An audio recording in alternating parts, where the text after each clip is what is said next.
Hello guys, तो आपका स्वागत है मेरे यूट्यूब चैनल पर। तो आज हम क्या करेंगे, अपने 20 एमसीक्यूज की मैराथन जो हमने चला रखी है वो करेंगे। आज की डेट के 20 एमसीक्यूज करेंगे। और कहाँ से करेंगे? जो आपकी पिछले साल का जो बोर्ड का एग्जाम था 10th क्लास मैथमेटिक्स का, वो सैंपल पेपर था आपका 2022-23 का, उससे हम क्या उठाएंगे, अपने 20 एमसीक्यूज उठाएंगे। तो पहला एमसीक्यू देखते हैं, इसे मैं पोस्ट भी कर दूंगा, आप देख लीजिएगा। तो जो आपका फर्स्ट है उसमें क्या कह रहा है कि ए और बी पॉजिटिव इंटीजर है। ए की वैल्यू क्या दे रखी है, पी क्यूब क्यू की पावर 4, और बी की वैल्यू क्या दे रखी है यहां पे आपको, पी स्क्वेयर क्यू क्यूब। देखिए एमसीक्यू की बारी है, तो हमें क्या करना पड़ेगा, फटाफट करना पड़ेगा। देखिए एमसीक्यूज में टाइम अगर लगा दोगे आप तो आपका पेपर में गड़बड़ी आ जाएगी, और एमसीक्यू गलत भी नहीं होने चाहिए और ज्यादा टाइम भी नहीं लगना चाहिए। तो हम फटाफट देखते हैं। तो अब क्या कह रहा है इसके अंदर, एचसीएफ जो है ना ए और बी का, वो इसने दे रखा है पी की पावर एम क्यू की पावर एन। और एचसीएफ हम खुद से निकाले तो हमारे पास क्या आएगा, इन दोनों का एचसीएफ क्या आएगा, highest common factor is P square Q cube, P square Q cube. अब कंपेयर करोगे तो एम की वैल्यू आपके पास 2 आ जाएगी और यहां पे एन की वैल्यू आपके पास 3 आ जाएगी।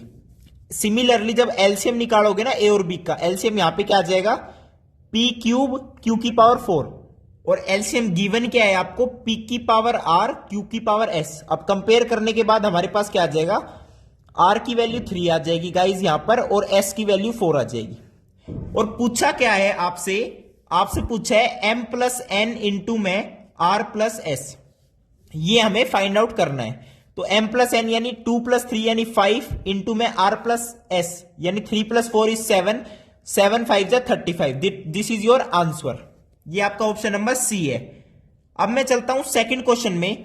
देखिए अब आप देख सकते हो कि फर्स्ट क्वेश्चन एलसीएम और एचसीएफ के बेस पर आ रहा है, तो आपको ये चीज तो रटी होनी चाहिए, दिमाग में बैठ जानी चाहिए कि भाई 2 नंबर पॉजिटिव इंटीजर है ए और बी, उसको प्राइम फैक्टर की प्रोडक्ट्स में हम लिख सकते हैं, ये तो बात आपको पता है। और क्या आपको पता होना चाहिए कि product of numbers is equals to product of their HCF and LCM, यानी HCF of A and B multiply by LCM of A and B is equals to A into में बी। ये आप याद रखना, और ये 2 नंबर्स के लिए ही वैलिड है आपका ये फॉर्मूला। अब सेकंड क्वेश्चन पर चलते हैं। कह रहा है पी एक आपका प्राइम नंबर है, पी यहां पे आपका एक प्राइम नंबर है, the quadratic equation having its roots as a factors of p. अब कह रहा है इस ऑप्शन आपको दे रखे हैं, 4 ऑप्शन दे रखे हैं ए बी सी डी। तो कह रहा है ये जैसे जो इक्वेशन गिवन है इसमें पी के quadratic equation having its roots as a factors of p, यानी पी के फैक्टर्स में उसके रूट्स है, यानी आपके जो ऑप्शन गिवन है आप उसमें पी की वैल्यू पुट करोगे, एक्स की जगह पी पुट करना, अगर वो उसको सेटिस्फाई कर रहा है तो that is your required answer.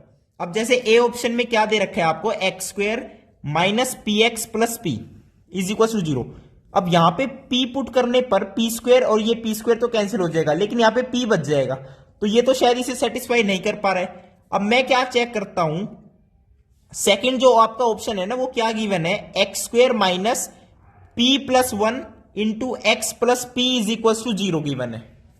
अब यहां पे x की जगह p पुट करके देखो भाई, पी स्क्वेयर आएगा minus p plus 1 into p, तो माइनस का पी स्क्वायर आएगा, माइनस पी आएगा, और plus p is equal to 0, तो ये कैंसिल आउट हो जाएगा, यानी पी इसका रूट यहां पे बन रहा है, तो आपका जो बी ऑप्शन है वो करेक्ट हो जाएगा। तो कई क्वेश्चन में आपको पुट करके भी देखना पड़ते हैं ऑप्शंस, और फटाफट करोगे, टाइम लिमिट होती है।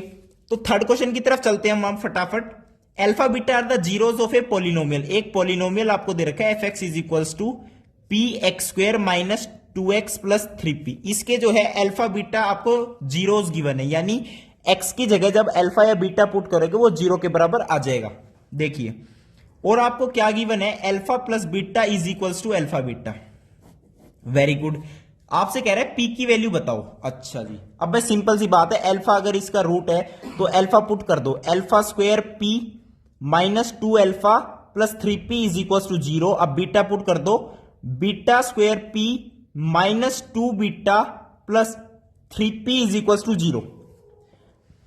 अब हमें क्या करना है गाइस, देखिए अब हम क्या करेंगे, इनको सब्ट्रैक्ट करेंगे। अगर ये फर्स्ट इक्वेशन आपकी और ये सेकंड इक्वेशन है तो 1 माइनस 2 करके देखो एक बार, 1 माइनस 2 जब हम करेंगे तो हमारे पास क्या बनेगा, p कॉमन आ जाएगा, alpha square minus beta square, और यहां पे प्लस 2 कॉमन लेने के बाद बन जाएगा बीटा माइनस अल्फा और इज इक्वल टू 0।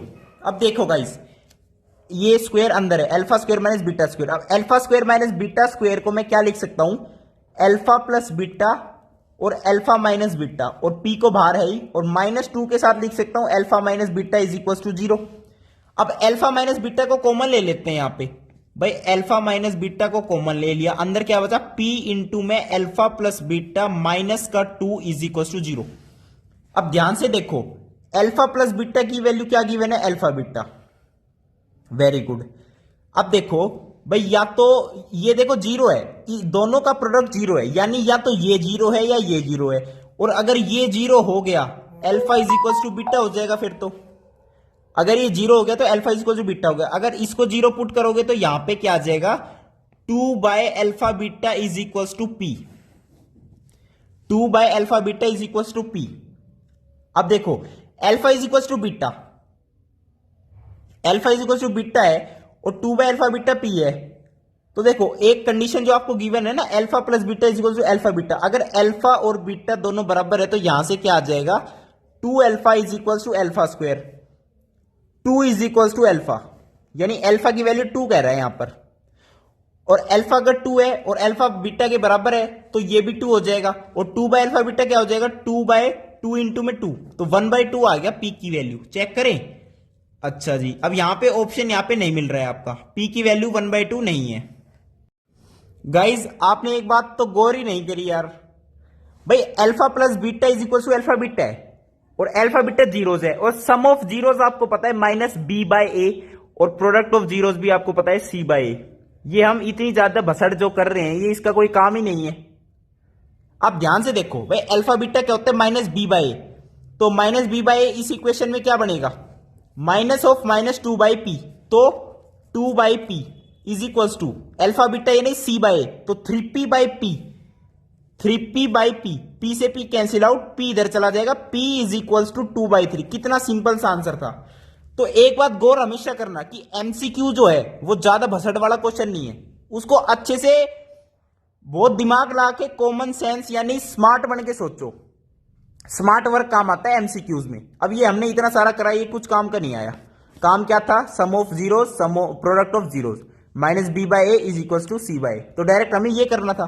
चलो कोई नहीं, अब हम फोर्थ क्वेश्चन की तरफ चलते हैं। भाई फोर्थ क्वेश्चन क्या कह रहे हैं, देखिए फोर्थ क्वेश्चन में है सिस्टम आ गया, सिस्टम ऑफ इक्वेशंस। अच्छा, 3x plus y is equal to 1, 2k minus 1x plus k minus 1y is equal to 2k plus 1। अच्छा जी, अब कह रहा है ये इनकंसिस्टेंट। अब इनकंसिस्टेंट है, इसका मतलब क्या है, या तो नो सॉल्यूशन,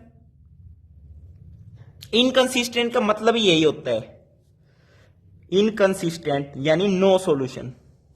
अगर कंसिस्टेंट बोलता तो दो कंडीशन बन सकती, या तो इनफाइनेटली मैनी सॉल्यूशन या फिर वन सॉल्यूशन। अच्छा जी, अब कह रहा है ये इनकंसिस्टेंट है यानी इसकी नो सॉल्यूशन है, नो सॉल्यूशन है। तो नो सॉल्यूशन की कंडीशन क्या होती है, a1 by a2 is equals to b1 by b2 is not equals to c1 by c2। This is the condition of inconsistent यानी नो सॉल्यूशन। अब a1 by a2 क्या है, 3 by 2k minus 1, 3 by 2k minus 1 is equals to b1 by b2 क्या है, y के coefficients 1 upon k minus 1 is not equals to c1 by c2, 1 upon 2k plus 1। अच्छा जी, अब ये तो इक्वल होने चाहिए ना गाइज। अब यहां से चेक करो, अब क्रॉस मल्टीप्लाई करता हूं मैं, तो 3k minus 3 is equals to 2k minus 1 और k is equals to 2, k की वैल्यू 2 आ गई। अब ध्यान से देखो, k की वैल्यू यहां पे 2 आएगी तो 1 बाय 1 यानी 1 आएगा, और यहां पे 2 रखने पर 2 2 4 प्लस 1 5, तो ये बन जाएगा 1 बाय 5, और ये दोनों बन जाएंगे 1 1, तो सही है, दोनों बराबर नहीं है, यानी a1 by a2 is equal to b1 by b2 ये तो करेक्ट हो जाएगा, और ये not equal to c1 by c2, यानी k की वैल्यू हमारी 2 करेक्ट आ रही है। अब हम चलते हैं अपने फिफ्थ क्वेश्चन पर। देखिए फिफ्थ क्वेश्चन में क्या रहा है, vertices of a parallelogram PQRS। अच्छा, एक पैरेललोग्राम दे दिया गाइस उन्होंने PQRS। अब एक पिछले केस स्टडी जब हमने करी है ना, उसमें मैं पैरेललोग्राम का एक क्वेश्चन करवा चुका हूं। अब इसमें देखते हैं क्या कह रहे हैं, taken in order PQRS, order मतलब PQRS लाइन में ऐसे चक्री चल रही है, ऐसे मत करना PQRS, ठीक है। अब P के कोऑर्डिनेट्स आपको क्या गिवन है, 3,4, Q के कोऑर्डिनेट्स आपको गिवन है 2,3। -2, 3 और आर के कोऑर्डिनेट्स आपको गिवन है -3, -2 और कोऑर्डिनेट्स ऑफ फोर्थ वर्टिसेस। अच्छा, एस के कोऑर्डिनेट्स बताओ। अब यहां पे वही बात है गाइस कि एस के कोऑर्डिनेट जो हमें बताने हैं वो कैसे बताएंगे यार, पैरेललोग्राम की प्रॉपर्टीज लगाओ कि अपोजिट साइड्स आर पैरेलल, और पैरेलल है तो उनका स्लोप इक्वल होगा। अब पीएस का स्लोप और क्यूआर का स्लोप मैं इक्वल करता हूं, देखिए कैसे। y-4 upon x-3 is equal to -2 -3 यानी माइनस का 5 और -3 -2 यानी माइनस का 1, माइनस से माइनस प्लस हो जाएगा 5। क्रॉस मल्टीप्लाई कर दीजिए यहां पर, तो y-4 is equal to 5x - 15, तो y-5x इज इक्वल टू -11। तो ये बनेगी आपकी एक इक्वेशन। मैं इक्वेशन बना के छोड़ दूंगा, आप फटाफट उसे सोल्व कर लेना। एक्स और वाई में रिलेशन बना दिया एक। अब इसके स्लोप तो बराबर कर दिया, अब इसका भी तो स्लोप बराबर करना पड़ेगा। हर्ष बेनीवाल थोड़ी आएगा यार इसके स्लोप बराबर करने के लिए। ठीक है गाइस, सबके टैलेंट है यार, बहुत मस्त है। देखिए इसके स्लोप इक्वल कर देंगे तो y this minus this, 4 - 3 is equal to 1, 3 -2 यानी 5, तो y -2 यानी y प्लस 2 अपॉन में x -3 यानी x प्लस 3, तो x plus 3 is equal to 5y plus 10, x minus 5y is equal to 7। अब x और y में दो इक्वेशन बना के दे दी, दो वेरिएबल है, दो इक्वेशन बना के दे दी जनकृत ने। तो मैं कह रहा हूं आराम से x y को सोल्व करके s के कोऑर्डिनेट्स बता देना। अब मैं चलता हूं फटाफट 6th क्वेश्चन पर। गाइस 6th क्वेश्चन क्या कह रहा है, देखिए 6th क्वेश्चन में कह रहा है, अच्छा दो ट्राइंगल है आपकी ए बी सी। ऑब्वियसली ज्यादातर ट्राइंगल दो तरीके की कैसी होती है, ए बी सी, और आपकी यहां पे क्या होती है पी क्यू आर। ठीक है गाइस, अब ये सिमिलर दे रखी है कि triangle A B C similar to triangle P Q R. ठीक है भाई, बहुत बढ़िया है। और क्या कह रहा है, ए एम पी एन, ये ए एम ये पी एन, ये एल्टीट्यूड्स है, तो ये 90 डिग्री हो गया, वेरी गुड। अच्छा, रिस्पेक्टिवली एंड यहां पे कह रहा है कि ए बी का स्क्वायर अपॉन में पी क्यू का स्क्वायर इज इक्वल टू 4/9, 4/9 दे रहा है। और पूछ क्या रहा है आपसे, A M by P N, ये आपसे पूछ रहा है। तो गाइज मेरी बात ध्यान से सुनना, मेरी बात को ध्यान से सुनना भाई, ये इक्वल है यानी ये सिमिलर है। तो मैं क्या कहता हूं, देखिए सिमिलर है तो देखो भाई ये 90, ये भी 90, वेरी गुड। और मैं क्या कह रहा हूं, ये एंगल इसके बराबर है, सिमिलर तो गिवन है ना, angle A is equal to angle P, angle B is equal to angle Q, angle C is equal to angle R. एक ये एंगल, ये एक एंगल, ये और ये, अगर ये इसके बराबर है, ये 90 बराबर, तो ऑब्वियसली ये वाला एंगल तो इसके बराबर तो होगा ही। अब डबल एंगल से कहो या ट्रिपल एंगल से कहो, ए बी एम ट्राइंगल जो है सिमिलर हो जाएगी किससे, पी क्यू एन से। और ये अगर सिमिलर होगी ना गाइस, तो A B by P Q किसके बराबर आ जाएगा, A M by P N के। और A B by P Q का स्क्वायर गिवन है 4/9, तो यहां से हम क्या कह देंगे कि A B by P Q क्या आ जाएगा, 4/9 का रूट कर दो 2/3, और यही किसके बराबर है, A M by P N, और यही आपसे पूछा है, तो 2/3 इज योर आंसर। ठीक है, डी ऑप्शन आ गया आपके पास। अब मैं चलता हूं 7th क्वेश्चन की तरफ। अब थोड़ी सी ट्रिग्नोमेट्री कर लेते हैं। देखिए सारे चैप्टर कवर होते हैं आपके एमसीक्यूज में, ये बात हमेशा याद रखना, सारे फॉर्मूलाज काम आते हैं। 7th क्वेश्चन में जैसे हमसे कह रहे हैं x tan 60 cos 60। अब ट्रिग्नोमेट्री की टेबल याद है ना जिसको, जनकृत की पढ़ाई हो, वो फटाफट करेगा। sin 60 और cot 60, x की वैल्यू पूछ रहा है, मैं x को पहले वहीं एक साइड करके सबको उधर ले जाता हूं। sin 60, cot 60, tan 60, और यहां पे आपका आ जाएगा cos 60।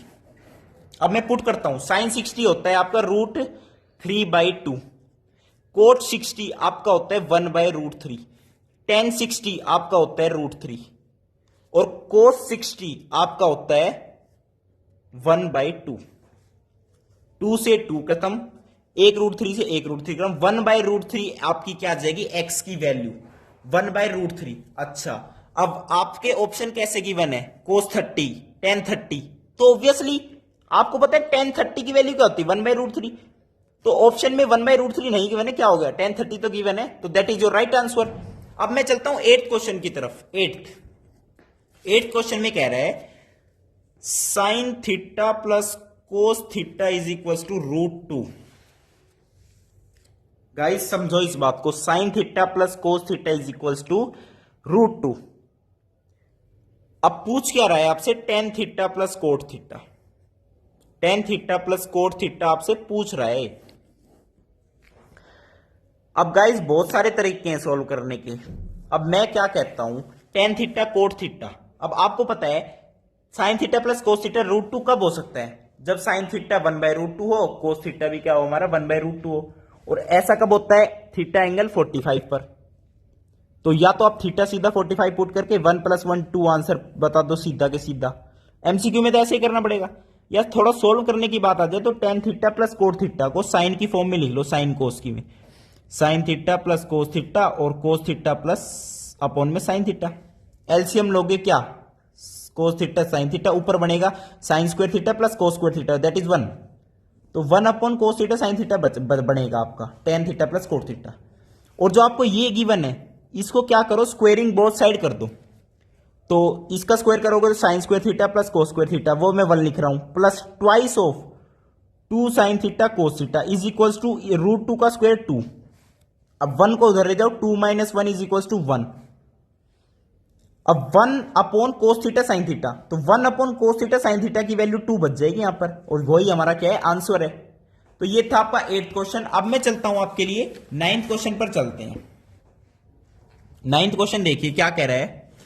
9th क्वेश्चन में कह रहा है फिगर गिवन है, वेरी गुड, एबीसी ट्राइंगल में एक फिगर गिवन है आपकी, देखिए ए बी सी, ये आपकी फिगर गिवन है, ये होगी डी। भाई obviously D parallel BC given है। ए ई की लेंथ दे रखी है a units, very good. EC की यूनिट्स ईसी दे रखा है बी यूनिट्स का, वेरी गुड। डीई दे रखा है एक्स यूनिट्स, यानी ये दे रखा है एक्स यूनिट्स। बीसी दे रखा है वाई यूनिट्स, वेरी गुड। अच्छा, अब कह रहे हैं ट्रू कौन सा है, यानी एक्स और वाई की वैल्यू के हिसाब से बात कर रहे हैं, एक्स और वाई में रिलेशन के लिए पूछ रहे हैं। तो भाई ये इसके पैरेलल है, तो ये एंगल इसके बराबर, ये एंगल इसके बराबर, दोनों ट्रायंगल सिमिलर। तो मैं क्या कहूंगा, A upon A plus B is equal to X upon में वाई, तो x is equal to A Y upon में ए प्लस बी। और अपना ऑप्शन चेक कर लो, x is equal to A Y upon A plus B, C option is your correct answer. अब मैं चलता हूं 10th क्वेश्चन की तरफ। 10th क्वेश्चन में कह रहा है एबीसीडी एक ट्रेपीजियम है, ट्रेपीजियम में ऐसे ही बना देता हूं भाई, A B C D, A B C D. अब ये मैंने ऐसे क्यों लिखा, क्योंकि क्वेश्चन में गिवन है एडी पैरेलल बीसी, तो ऑब्वियसली ये पैरेलल बनानी थी मेरे को, तो मैंने ए बी सी डी ऐसे चक्री चला दी, वरना ऐसे भी चला सकते थे। तो उस पर डिपेंड करता है ना क्या पैरेलल गिवन है, एडी पैरेलल बीसी है तो ऐसे चक्री चला दो, ठीक है गाइस। अच्छा जी, एडी की वैल्यू दे रखी है आपको 4 centimetre, very good. Diagonals AC and BD, AC और बीडी जो है इंटरसेक्ट करते हैं आपस में ओ पर, very good. Such that AO by OC is equals to B DO by OB, very good, ये गिवन है आपको। और ये 1/2 भी गिवन है। तो BC की वैल्यू पूछ रहे हैं मेरे से। तो गाइज आपको एक बात बता दूं, मेरी बात ध्यान से सुनना भाई, ये दोनों लाइंस पैरेलल है, तो ऑब्वियसली मैं क्या कहूंगा आपसे, ये एंगल इसके बराबर, ठीक है, ये एंगल इसके बराबर। तो ध्यान से देखो, डबल एंगल से AOD और BOC सिमिलर होगी। भाई मैं कह रहा हूं AOD triangle similar to triangle COB। तो यहां से AO by OC is equals to OD by OB is equals to AD by BC और AO बाय OC या BDO बाय OB 1/2 गिवन है, तो AD बाय BC भी 1/2 हो गया और AD की वैल्यू 4 सेंटीमीटर है, AD की जगह 4 लिख दो। BC की वैल्यू पूछ रहा है तो BC is equals to 8 centimetre. This is your answer. तो 10 MCQ हो गए, 10 और बच गए। अब मैं चलता हूं 11वें MCQ पर। देखिए 11वां क्या कह रहा है। 11th नंबर देखिए, two tangents inclined at an angle of 60 degree are drawn to a circle of radius this. देखिए भाई सर्कल है, एक पॉइंट है, पॉइंट से सर्कल पर दो टेंजेंट बन रही है और ये एंगल आपका दे रखा है 60 डिग्री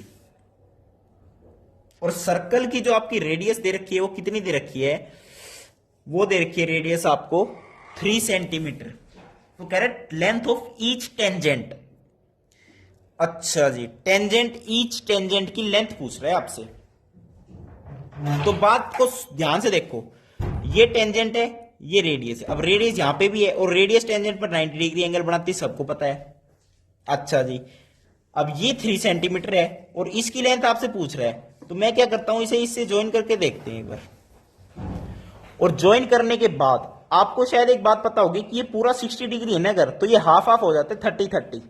अगर ये 30 मान लीजिए आप, ठीक है, तो हमें ये वाली लेंथ बतानी है। तो यहां पे जब मैं 10-30 की बात करता हूं तो 3 बाय लेंथ ऑफ टेंजेंट आएगी। 10-30 होता है आपका 1/√3, लेंथ इज इक्वल टू 3√3 और ये आपका क्या है, डी ऑप्शन है, 3√3 सेंटीमीटर। तो आप हमेशा याद रखना, मान लो आपको कुछ इसका प्रूफ करना नहीं आ रहा या भूल गए दिमाग में, तो कुछ ऐसा सोचो पेपर में कि जिससे हमारा ऑप्शन से कुछ मैच हो सके।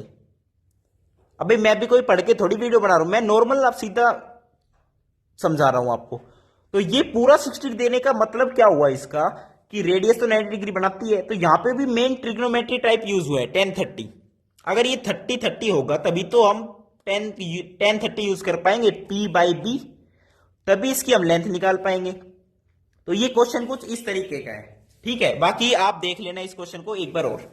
12th क्वेश्चन देखते हैं हम, ठीक है। 12th क्वेश्चन कह रहे हैं area of a circle that can be inscribed in A square. एक स्क्वायर के अंदर सर्कल जो है इंस्क्राइब्ड हो जाए, उसका एरिया बता दो। स्क्वायर की साइड दे दी 6 सेंटीमीटर।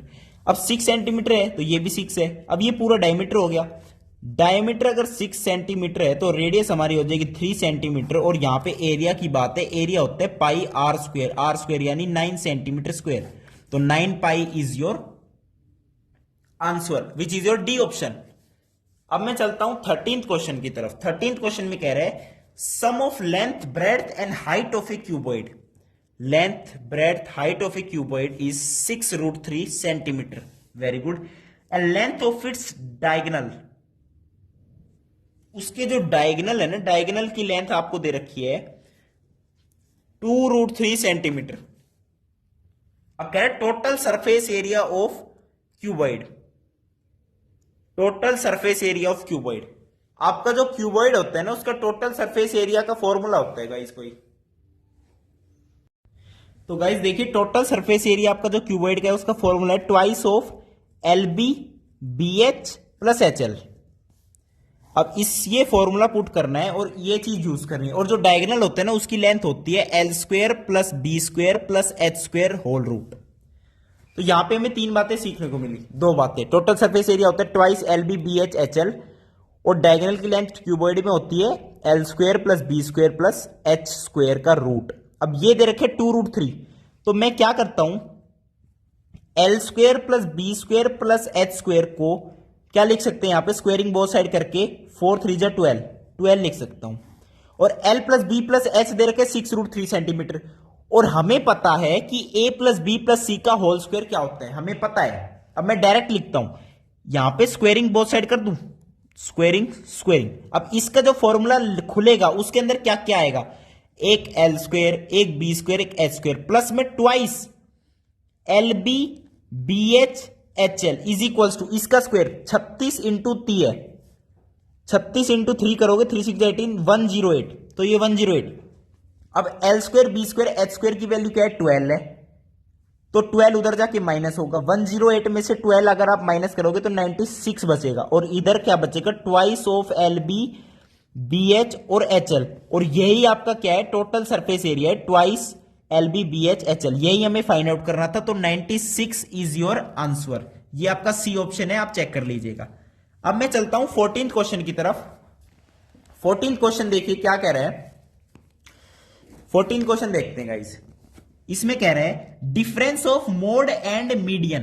पहले तो मैं फॉर्मूला बता देता हूं आपको। Mode is equals to 3 median minus 2 mean, ये आपका फॉर्मूला है। Mode is equals to 3 median minus 2 mean. देखिए मैंने ये अपने हाथों से चैप्टर आपको अभी तक नहीं पढ़ाया है, लेकिन क्वेश्चन अगर आ रहा है तो मैं आपको बहुत सारी ट्रिक्स बता रहा हूं, फॉर्मूलाज बता रहा हूं। Mode is equals to 3 median minus 2 mean. ठीक है, अब देखिए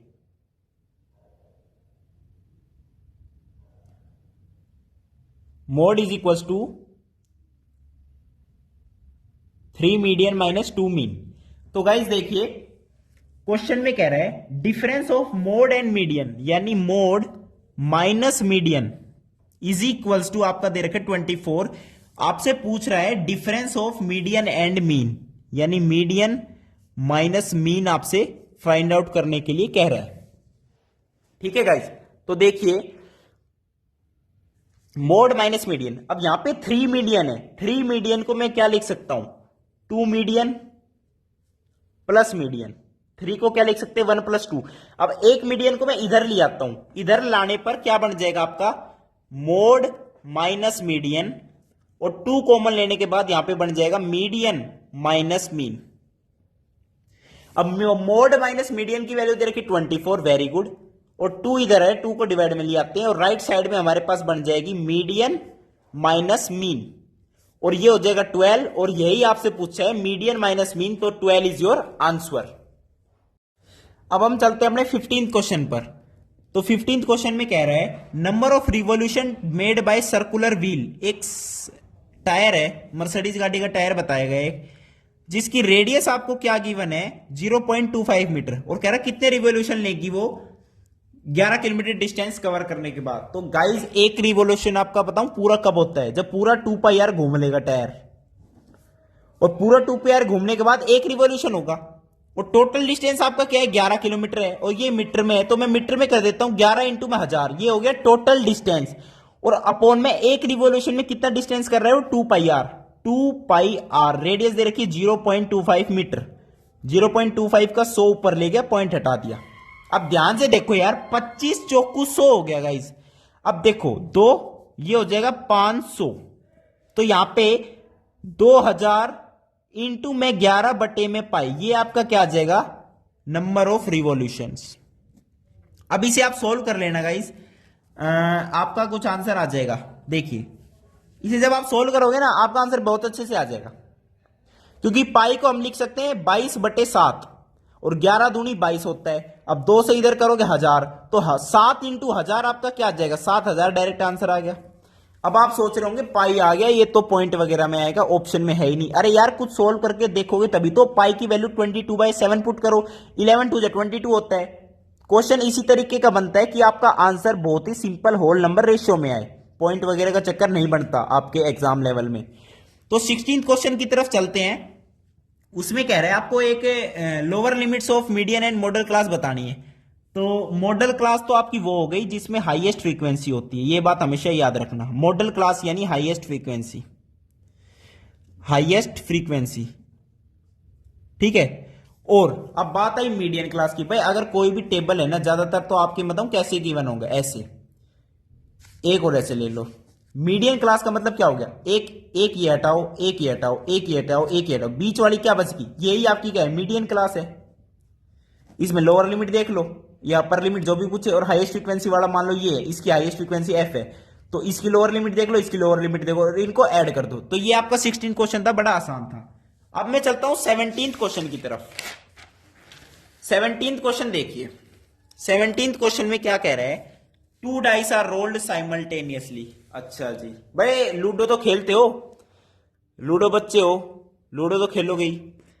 तो लूडो खेलोगे, डाइस उछलती है, एक डाइस छाड़ोगे तो 1 2 3 4 5 6 इनमें से ही कुछ आएगा, लेकिन 2 डाइस उछाड़ोगे यार तुम तो, दो गोटे उछाड़ोगे ना, दोनों गोटे हैं क्या दिक्कत है? तो दो डाइस उछालने के बाद आपके 36 केस बनते हैं। 36 केस जैसे पहली डाइस में एक आया है ना, तो दूसरी में भी एक आ गया, पहली में एक आया, दूसरी में दो, एक दो, एक तीन, एक चार, एक पांच, एक छह, ऐसे ही दो एक, तीन एक, चार एक, पांच एक, छह एक, ऐसे करके 36 केस बनते हैं गाइस, 36 केस। अब क्वेश्चन में क्या कह रहा है वो देखो, डाइस तो उछाल दी, क्वेश्चन में क्या कह रहा है, what is the probability that 6 will come up at least once. अच्छा जी, 6 जो है ना एटलीस्ट वन, यानी टोटल डिवाइड बाय 36 तो करना ही पड़ेगा टोटल केस। अब कह रहे हैं 6 जो है ना एक बार तो कम से कम आए ही आए, तो जो 6 की लाइन है ना गाइस, 6 की लाइन, उसमें तो 6 आएगा ही आएगा, तो 6 तो केस ये हो गए आपके। और जो इनमें जो लास्ट वाले केस है 1,6, 2,6, 3,6, 4,6, 5,6, इनमें भी तो 6 आ रहा है एक एक बार, तो ये भी काउंट करेंगे 1 2 3 4 5, 6 + 5, 11/36, 11/36 आपका क्या आ जाएगा, आंसर आ जाएगा। तो पहले केसेस आप रफ वर्क में काउंट कर लीजिए, एक एक नंबर में आपको केसेस लिखने की कोई जरूरत नहीं, सीधा आपको ऑप्शन लिखना है अपना करेक्ट। और याद रखना ऑप्शन लिखो तो सी ऑप्शन लिखो, फिर उसके आगे उसका आंसर लिखो। कई बार क्या होता है, आप ये सी आंसर करेक्ट है, आप लिख देते हो ए, लेकिन आप ये सही लिख देते हो कि आपका क्या है, कि मान लो भाई 12 आंसर है, सी ऑप्शन है, आप लिखोगे पहले बी और लिख दोगे 12। तो कई बार एग्जामिनर क्या करता है, 12 याद होता है तो करेक्ट कर देता है उसे। तो हमेशा ऑप्शन नंबर भी लिखो और उस ऑप्शन का नाम भी लिखो, ठीक है। अब मैं चलता हूं 18th क्वेश्चन पर। 18th क्वेश्चन में हमसे क्या कह रहे हैं, 5 10 beta is equal to 4, 10 beta is equal to 4/5। Very good, ये तो मैंने खुद से निकाला है सेल्फ। गिवन क्या है, 5 10 बीटा इज इक्वल टू 4, तो 10 बीटा निकाल लेना 4/5 फटाफट। पूछ क्या रहा है हमसे, 5 of sine beta -2 cos beta upon में 5 sign beta plus 2 cos beta. अब टेंजेंट बीटा दे दिया तो टेंजेंट बीटा को यूज करना ही पड़ेगा। अब इसमें यूज कैसे करें, तो सिंपल है, ऊपर भी कोस से डिवाइड, नीचे भी कोस से डिवाइड। तो 5 टेंजेंट बीटा -2 अपॉन में 5 टेंजेंट बीटा प्लस में 2। अब 5 टेंजेंट बीटा की इसकी भी जरूरत नहीं है, 5 टेंजेंट बीटा की वैल्यू 4 है सीधा, तो 4 - 2 अपॉन में 4 + 2, 2/6, यानी 1/3 आपका क्या हो जाएगा, आंसर हो जाएगा। अब मैं चलता हूं 19th क्वेश्चन की तरफ। 19th क्वेश्चन में कह रहा है स्टेटमेंट है और रीजन है। पहली स्टेटमेंट तो क्या है, दो नंबर का प्रोडक्ट आपको दे रखा है, मान लो a × b दे रखा है 5780, और उनका जो HCF दे रखा है वो 17 दे रखा है। तो कह रहा है LCM क्या हो जाएगा उनका, 340 हो जाएगा। क्या ये बिल्कुल सही है? पहले तो हम अपने फॉर्मूला से ही कैलकुलेशन चेक करते हैं। LCM वैसे होना क्या चाहिए, 5780 डिवाइडेड बाई 17, 17 से डिवाइड करके देखिए, 17 × 51, 17 × 4 = 68, तो 340। एलसीएम बिल्कुल करेक्ट आ रहा है इनका। ये तो थी आपकी स्टेटमेंट। अब रीजन में क्या कह रहा है कि HCF is always a factor of LCM, HCF is always a factor of LCM, ये बिल्कुल करेक्ट है। तो statement is also correct, reason is also correct, and reason is correct explanation of statement. तो यहां पे आपका ए ऑप्शन करेक्ट हो जाएगा। अब 20 क्वेश्चन देखिए क्या कह रहे थे, लास्ट क्वेश्चन, कि coordinates of mid points of sides AB AC ABC। Wow, एक ट्रायंगल है ABC, ABC ट्रायंगल है। इसमें कह रहा है coordinates of mid points of AB और AC के जो मिड पॉइंट्स के जो कोऑर्डिनेट्स हैं, ये D पॉइंट है, इसके कोऑर्डिनेट्स आपको गिवन है 3,5 और इसके कोऑर्डिनेट्स है -3,-3। Very good. और कह रहा है अच्छा जी, then BC is equal to 20 units.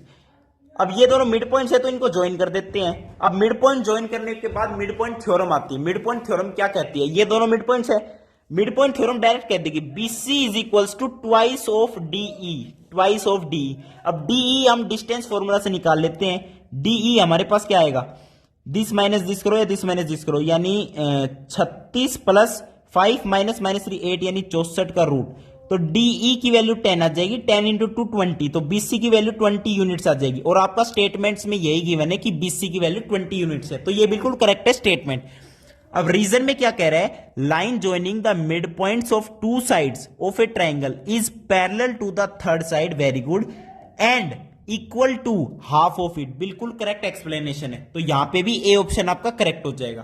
तो ये था आपके एमसीक्यूज। वीडियो देखने के लिए बहुत बहुत धन्यवाद। थैंक यू, नमस्कार।